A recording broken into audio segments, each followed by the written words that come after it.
Callie Keaton slammed the back door of her food truck shut with her elbow, balancing 2 trays of mini crab cakes in one hand and a container of dipping sauce in the other, her apron still splattered from the lunch rush. "You're seriously telling me this is for tonight?" she asked, wide-eyed as her assistant jogged beside her.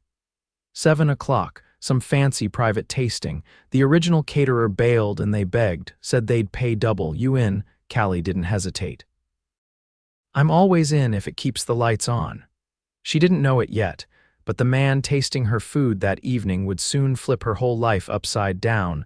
The venue was ridiculous. A modern glass-walled penthouse overlooking downtown Chicago, the kind of place that made you feel poor just breathing inside it. She'd catered weddings and city events, but never anything this sleek. Security buzzed her up, and she pushed through the elevator doors into a sprawling open space with floor-to-ceiling windows, black marble counters, and a table set with crystal glasses and gold-rimmed plates.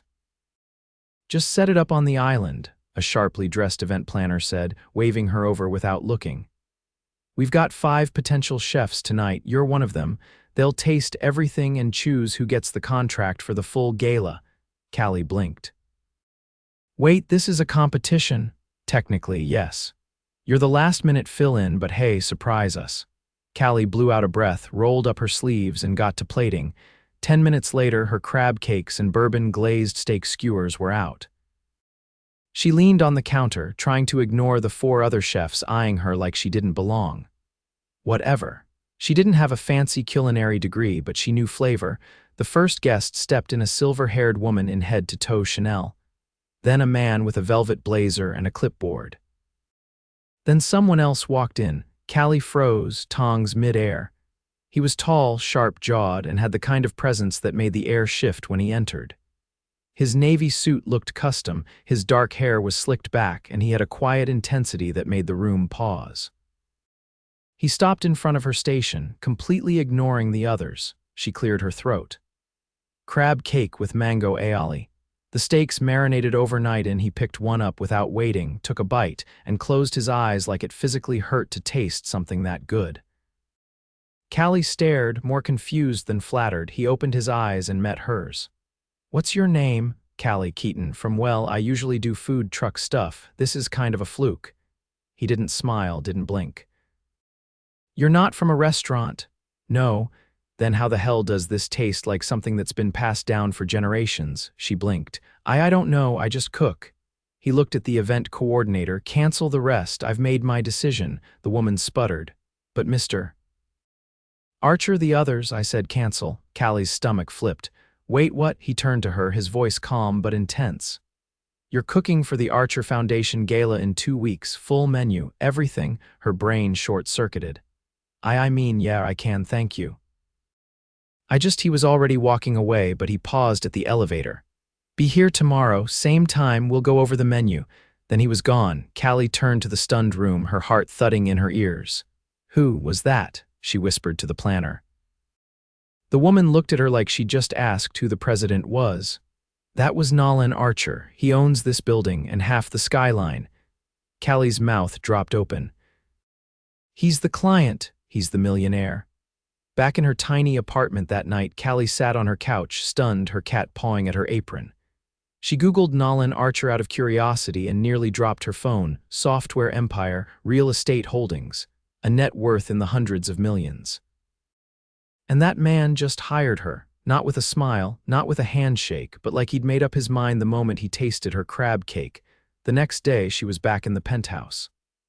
Nolan was already there, sleeves rolled up, glass of water in hand, pacing like someone used to being in charge. "You're late," he said without looking at the clock. "I'm 5 minutes early." He finally looked at her and something flickered in his eyes. "I don't like waiting." "Then you're gonna hate cooking." That caught him off guard. His lips twitched, not quite a smile, but almost. They worked side by side for hours. He asked questions. She offered ideas. He actually listened. And when she handed him a spoonful of her lemon thyme risotto, he closed his eyes again like it was church.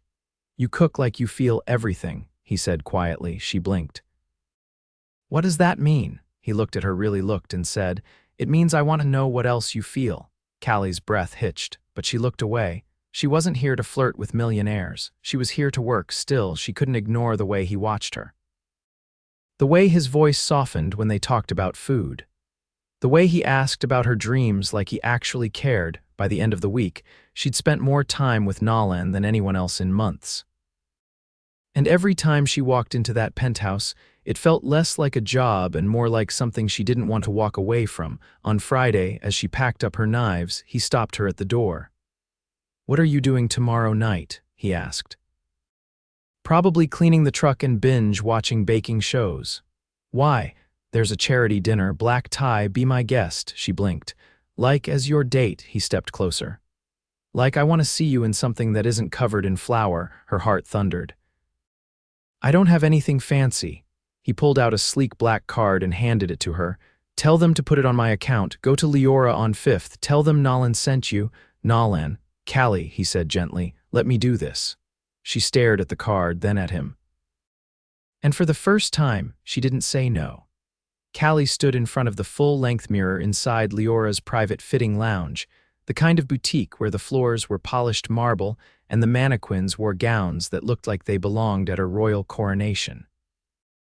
She tugged nervously at the strap of the black evening dress the attendant had insisted was the one, its silhouette hugging her curves in a way she wasn't used to seeing. "It's perfect," the woman said, zipping the back with swift certainty.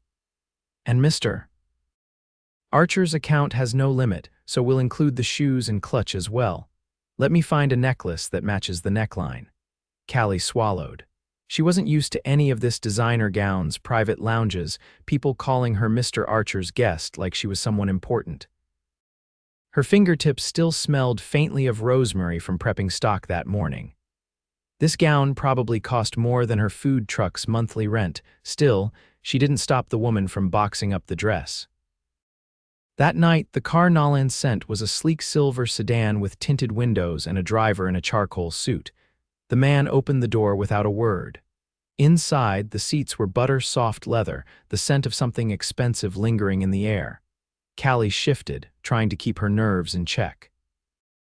When the car pulled up to the entrance of the historic Lyric building, the awnings glowed gold, and a line of formally dressed guests filed in under the chandeliers. She stepped out, heels clicking against the stone, and felt eyes on her immediately. At the top of the steps, Nolan waited. He wore a midnight blue tuxedo with subtle satin lapels and no tie, just the top 2 buttons of his shirt undone, like he knew rules didn't apply to him. His gaze traveled from her face down to the hem of her gown without apology. "You look." He paused, eyes flickering with something unreadable. "Striking. You clean up okay yourself," she said, folding her arms to hide how tightly she was holding her clutch. He offered his arm. "Ready to be bored out of your mind by conversations about hedge funds and auction totals, only if there's wine." "There's more than wine," he said. "There's a rooftop garden and a pastry chef flown in from Paris, but you're still going to have the best food of the night." She took his arm, and the two of them entered together. The ballroom was a masterpiece of gold accents and soft jazz. The tables set with flickering candles and glassware that gleamed like it had been polished by angels.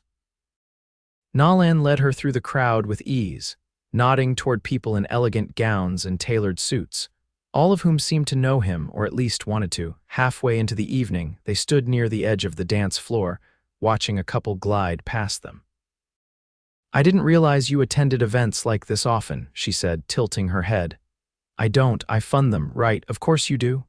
"I meant what I said," he added, his voice lower now. "You're the only reason I came tonight," she blinked. "Because of the food." "No," he said. "Because of you." Callie's stomach did a slow, disbelieving flip. "You don't even know me." His eyes didn't waver. "That's why I invited you." She looked away, unsure how to respond. She wasn't used to this kind of attention, not from someone like him.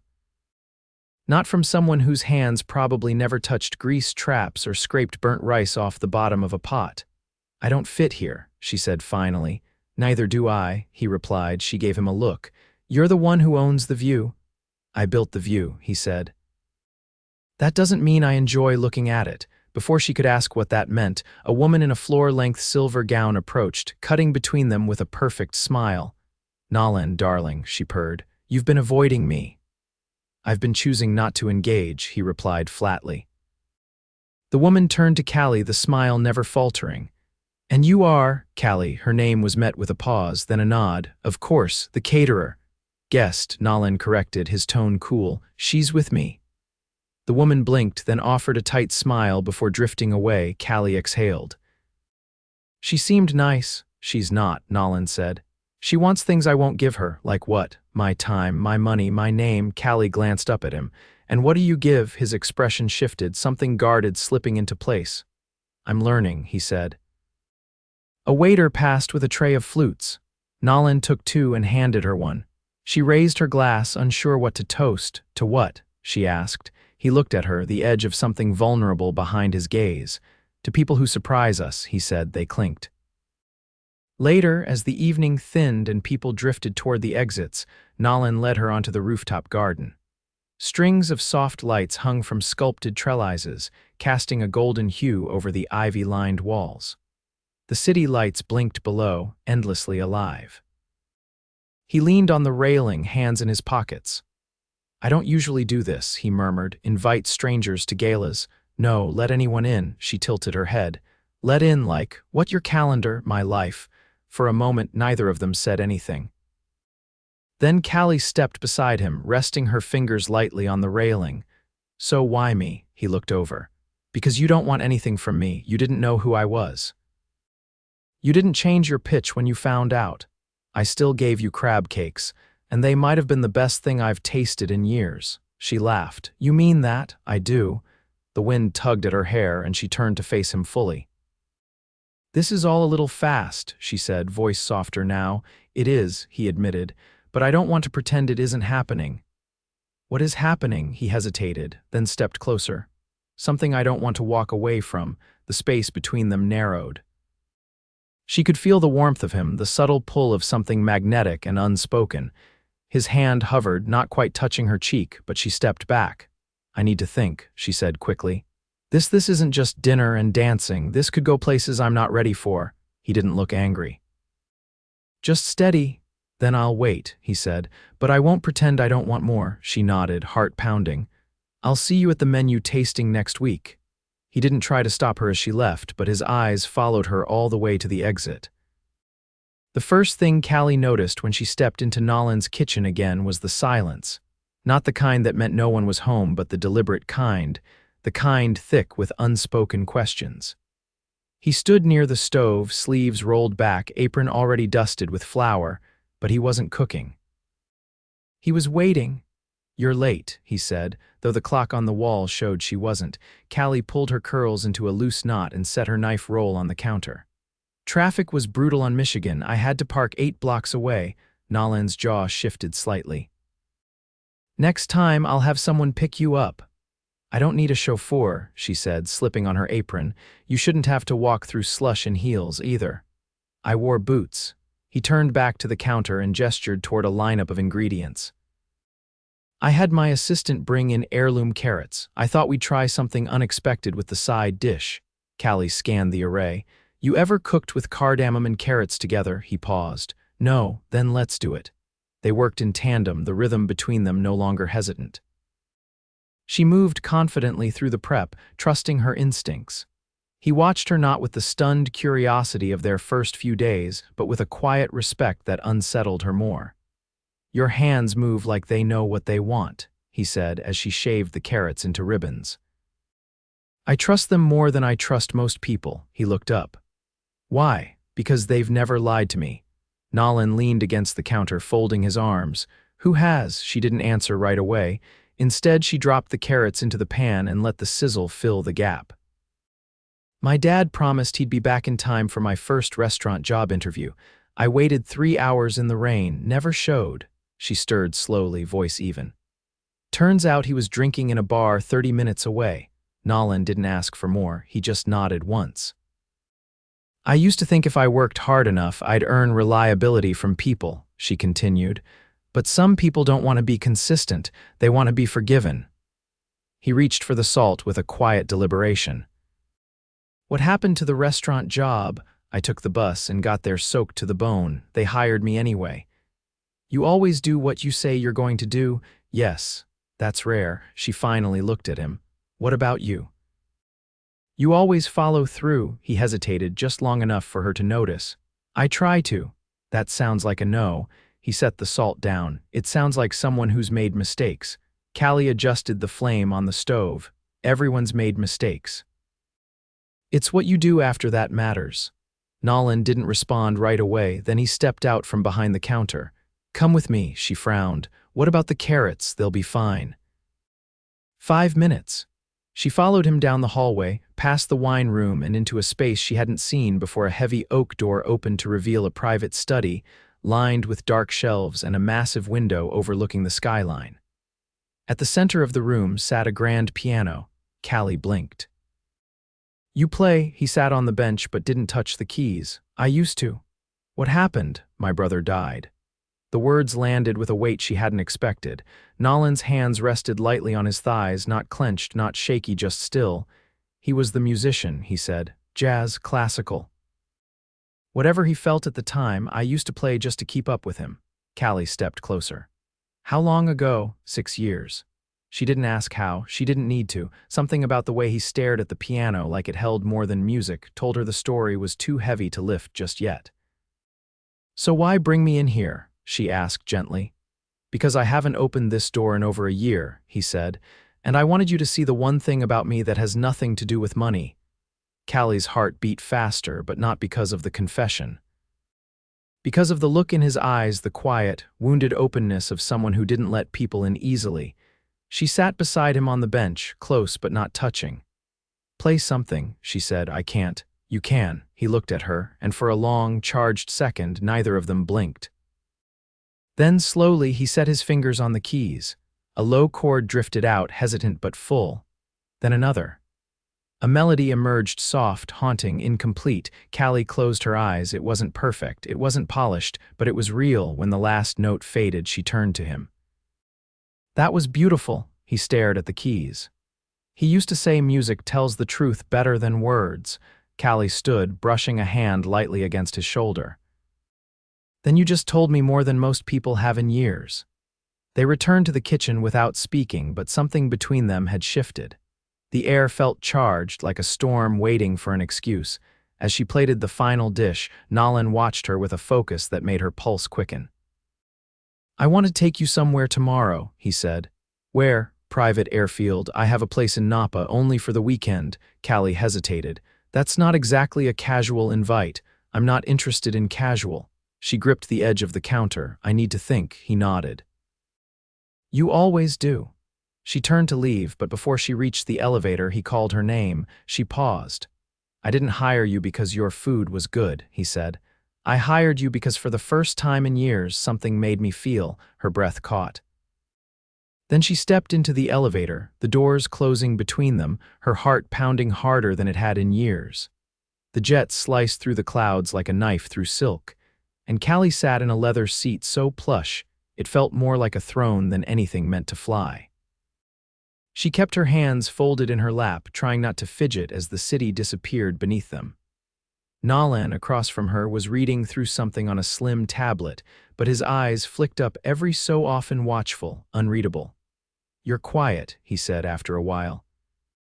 I'm 30,000 feet in the air on a private jet, she replied. Quiet feels like the safest choice. Nolan set the tablet aside. You don't have to be cautious with me. I'm not cautious, she said. I'm calculating. That earned a small pause. Calculating what? How this ends. Nolan leaned forward slightly, resting his elbows on his knees. Why does it have to end? Because nothing in my life has ever looked like this. Jets, weekend vineyard getaways.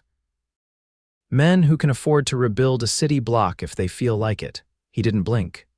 You think I'm trying to buy you? No, she said, but you're offering me a life I didn't ask for. And I need to know if you see me in it, or if I'm just a glittering distraction from something heavier. His fingers laced together. You think I'm escaping something? I think you're hiding something. Nolan sat back. You're right. The words landed like a weight. Callie didn't speak. She let him fill the silence if he wanted to. My brother left behind more than memories, Nolan said, his voice low but steady. He left me the company, the pressure, the guilt. And I told myself if I made it bigger, better, louder, I'd make the loss worth something. She listened, her chest tightening. But it didn't work, he continued. I built towers and bought companies, but none of it made the silence go away. Callie leaned forward. What did? He looked at her, and there was no hesitation in his eyes. You.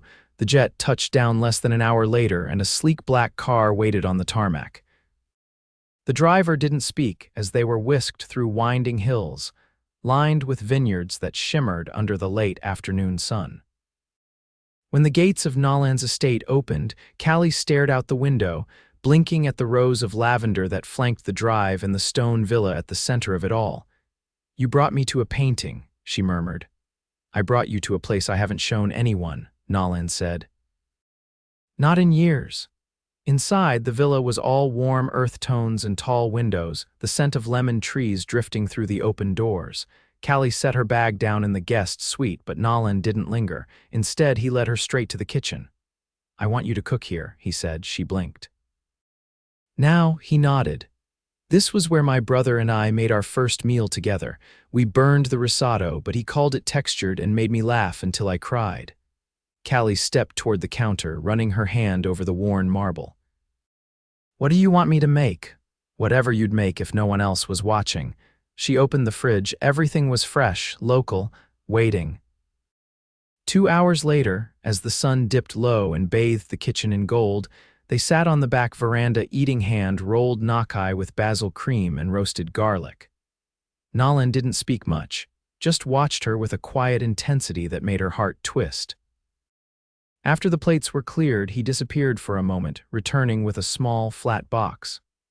I wasn't going to give this to you yet, he said, but I think you'll understand. Callie opened the lid. Inside was a delicate silver bracelet, the charm shaped like a tiny chef's knife, not flashy. Not expensive looking, just thoughtful. She stared at it, unmoving. Why this? Because when you cook, you're the most honest person I've ever met, and I wanted to give you something that reminded you of what you already are. Callie's throat tightened. This isn't what I expected from you. What did you expect? Champagne and diamonds. I'm not interested in giving you what everyone else would. She fastened the bracelet around her wrist carefully, then looked up at him. You're not like the men I've known. I don't want to be. That night, she wandered through the villa alone for a while, breathing in the scent of lavender and old wood. She paused in front of a black and white photo on the hallway wall. Nolan and a boy who looked almost exactly like him, both grinning, covered in some kind of flowery mess. She touched the frame lightly. When she returned to the patio, Nolan was lighting candles. The stars had come out and the sky stretched wide above them. I told you once I don't let people in, he said, not looking at her, but I need you to know something. Callie stepped closer. I haven't felt peace in 6 years, he said. Not until you walked into that penthouse with a tray of crab cakes and eyes that didn't care who I was. She felt her breath catch. I've watched people fall for the idea of me, he said, but you saw through it, and you stayed. She didn't respond with words. Instead, she reached for his hand and held it tightly. The next morning, they sat on the villa's stone steps with mugs of coffee, watching the sun rise over the hills. Nolan brushed his thumb lightly across the back of her hand. I canceled the gala, he said. She blinked. What? Why? Because I don't need a black tie party to prove anything to anyone. I'd rather invest in something real. Callie turned to him slowly. What do you mean? I bought a space, he said. Near the riverfront. It used to be a bakery. I want to renovate it. And I want you to run it. Her heart stopped. You want me to open your own restaurant. No strings, no partners, just you. Callie's voice came out hoarse. Why would you do that? Because you've given me more than I can ever repay, he said. You reminded me that feeling something is better than building everything, and because I'm in love with you. The words hit her like sunlight after a storm. Tears filled her eyes, but her voice was steady. I love you too. He kissed her then, not with urgency, but with certainty, as if he'd been waiting for this moment without realizing it. As if all the empty rooms in his life had finally found their light. 3 months later, the bakery space reopened as Callie's sleek, warm, filled with the scent of spiced bread and citrus glaze. The city lined up for blocks. Nolan stood beside her at the ribbon cutting, not as a millionaire hiding behind a name, but as the man who had chosen her when he could have had anyone else. And Callie, once just a caterer scrambling to keep her food truck afloat, now stood in a place that was completely hers. She didn't need the jet or the villa, she had something better, a life built not on wealth but on truth. A love that didn't ask her to change, and a man who had finally let himself be truly seen. The grand opening of Callie's restaurant had rippled through the city's culinary scene like a spark catching dry timber. Within a week, the wait list stretched into the next month, and food critics who had once ignored her truck now scrambled for a reservation. But Callie stayed grounded, her focus never shifting from the food or the quiet rhythm she'd built in the kitchen. The scent of roasted fennel and fresh sourdough filled the air, and every dish that left her hands carried the same care she'd started with. One evening, well after the last table had cleared, Nolan appeared in the kitchen doorway. He wore an open-collared shirt and dark slacks, his hair slightly wind-blown from the autumn breeze, his jacket folded over one arm. "You didn't answer your phone," he said. Callie wiped her hands on her apron and leaned back against the counter. "I was elbow-deep in dough. What's up?" He walked toward her, setting the jacket on a stool. "I had a meeting today, boardroom full of people talking about mergers and market shares. And all I could think about was whether you'd try something different with the fall menu." She gave him a look. "You're avoiding work. I'm prioritizing happiness." She snorted and pulled off her apron. "So what's your verdict? Should I keep the spiced pear tart?" He stepped closer. "Only if you promise not to change the crust. It's perfect." She crossed her arms. "You've been eating it for 4 days straight." "Exactly," he said. "I'd eat it 4 more. Callie tilted her head, watching him. "You look more relaxed." "That's because I let go of something today," he said. "I sold the Archer penthouse." Her brows lifted. "You did what?" "I didn't want it anymore. It was built for the man who needed to prove something. I'm not that man now." She took a step forward. "Where are you going to live?" He reached into his pocket and pulled out a key ring.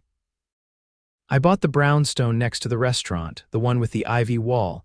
It's got a little garden and creaky stairs. It's not sleek or new, but it feels like home." Callie stared at him.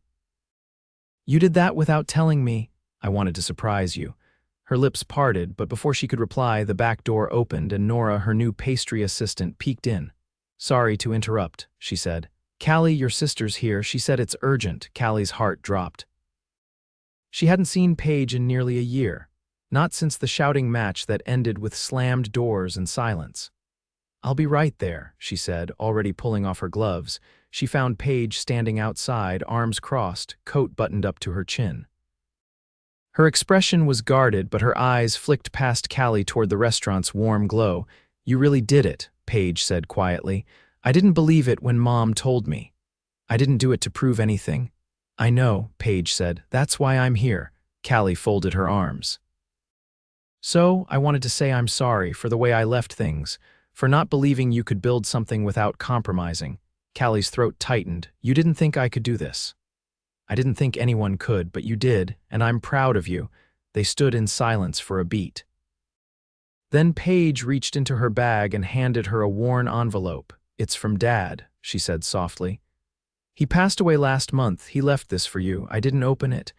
Callie took the envelope with shaking hands.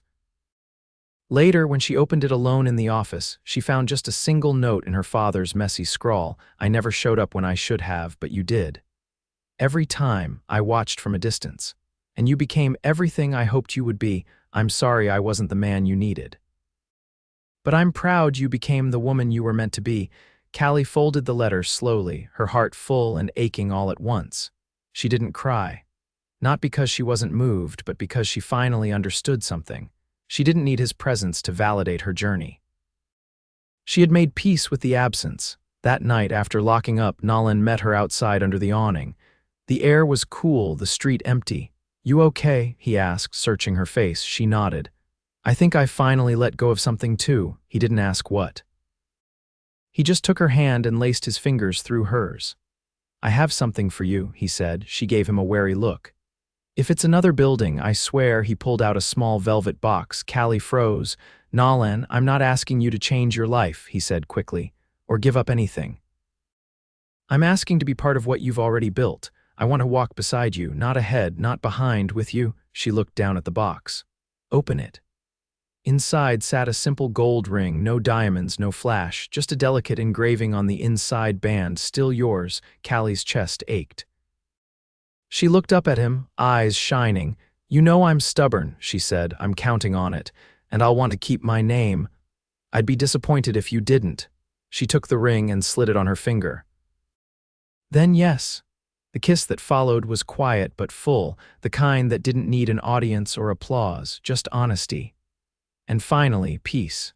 A year later, the restaurant had expanded to include a garden patio, and the brownstone next door had been completely restored. Nolan had kept his promise. He didn't interfere, didn't try to steer her. Instead, he built out a small office on the top floor where he worked quietly, only pausing to bring her coffee or steal a bite of whatever she was testing. They married in that garden beneath the ivy wall with fresh thyme woven into her bouquet. There were no chandeliers or five-tiered cakes, just laughter, music, and the scent of baked peaches in the air. Callie wore a dress she'd designed herself, simple, elegant, stitched with pieces from her mother's wedding gown. Nolan wore a linen shirt and suspenders, his shoes dusty from dancing. The reception ended with her head on his shoulder, his arms wrapped around her, the candles flickering low. You still surprise me, he whispered. Callie smiled, her fingers tracing the ring on his hand. Good, I plan on doing it for the rest of our lives. They didn't need jets or penthouses or headlines, they had each other, and that was more than enough.